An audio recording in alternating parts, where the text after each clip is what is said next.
តើយើងគួរស្របធ្មេញប្រភេទណាក្រោយពេលព្យាបាលធ្មេញរួច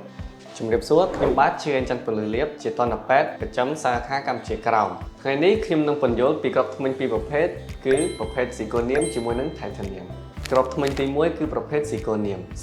គឺជាគ្រាប់ធ្មេញមួយដែលផលិតឡើងពីលោហៈស៊ីកូនាមដែលវាមានភាពភ្លឺរលោងស្អាតដូចទៅនឹងធ្មេញធម្មជាតិគ្រាប់ធ្មេញមួយនេះមានភាពរឹងមាំធន់នឹងភាពបែកហើយវាល្អបំផុតសម្រាប់ប្រើប្រាស់ទៅលើធ្មេញមុខគ្រាប់ធ្មេញទី2គឺប្រភេទ Titanium ដែលផលិតឡើងពីលោហៈខាងក្នុងជាមួយនឹង Porcelain ខាងក្រៅគ្រាប់ធ្មេញប្រភេទនេះមានភាពរឹងមាំដូចជាមួយនឹង Zirconium ដែរដោយសារតែពណ៌វារាងស្រអាប់ជាងធ្មេញធម្មជាតិជាទូទៅគ្រាប់ធ្មេញ Titanium គឺណែនាំឲ្យស្រោបនៅខាងក្រោយដោយសារតែគ្រាប់ធ្មេញប្រភេទនេះផលិតឡើងមកពីលោហៈដែលធ្វើឲ្យឆ្លោះវាអញ្ចាញអញ្ចឹងយើងគួរជ្រើសរើសគ្រាប់ធ្មេញប្រភេទណា Zirconium ឬក៏ Titanium សម្រាប់ធ្មេញក្រោយគឺពឹងផ្អែកទៅលើការទំពាភាពរឹងមាំជាមួយនឹងភាពធន់អញ្ចឹងយើងអាចស្រោប Zirconium ក៏បាន Titanium ក៏បានសម្រាប់ធ្មេញខាងមុខសំខាន់បំផុតទៅលើសម្រស់សោភ័ណភាពភាពលេចធ្លោនិងប្រសាទតាក់ទងស័ក្តិសមបំផុតជាមួយនឹងគ្រាប់ធ្មេញ Zirconium